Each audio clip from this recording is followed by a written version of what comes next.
So at a time when India-US relations are yet to return on an even keel, UK Prime Minister Keir Starmer is in India leading the largest ever trade delegation. So what can we expect from this visit? And is there a signal here for the rest of Europe and the rest of the world? Joining me here on this India First special is Ambassador Veena Sikri. Ambassador Sikri, welcome. Goods trade between India and the UK stands at about 20 billion pounds, services at about 32 billion pounds.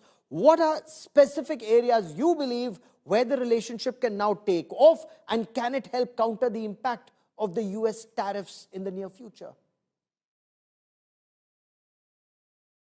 I think you're on mute. Request you to unmute. Yeah, well, good evening, Gaurav. To answer your second question first, I think, yes, this trade deal, a very significant trade deal, signed the Ceta, Comprehensive Economic Trade Agreement between India and the UK, is precisely targeting 99% duty-free exports from India to the UK.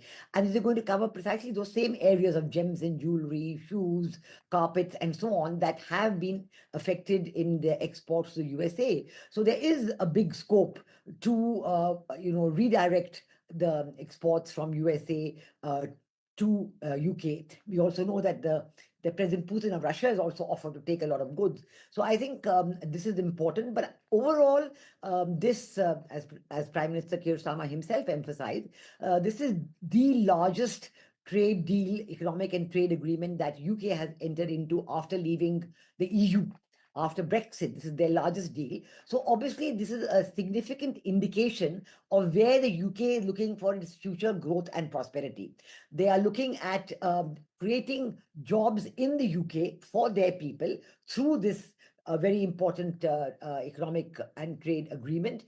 And also, I think that this will be a big focus, obviously, on the question of more visas for Indians. He's not willing to commit at the moment, but that will come in a later way. Now, if you have a greater number of, British companies benefiting and greater number of British companies willing to set up offices in India, now that itself will provide a lot of jobs for the same kind of people who go on H-1B visas and others. It will provide them jobs in India, highly paying, good jobs, very well qualified jobs in India, which is a very good thing. So I think this is one very important aspect of the agreement, and it's a combined economic and trade agreement. It's just not focusing only on trade, and I think this is significant too, because why just do only trade in goods? You got to do trade in services. Absolutely.